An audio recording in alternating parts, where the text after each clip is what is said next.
Keberanian dan kepemimpinan yang adil.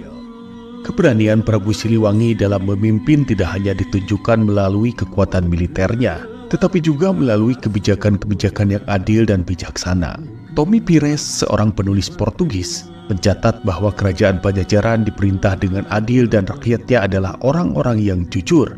Ini menunjukkan bahwa Prabu Siliwangi tidak hanya fokus pada kekuatan militer, tetapi juga pada kesejahteraan dan keadilan bagi rakyatnya.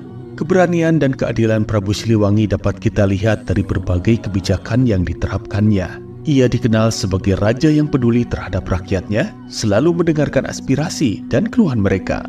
Dengan pendekatan yang humanis, ia berhasil menciptakan rasa aman dan nyaman di kalangan rakyat Pajajaran.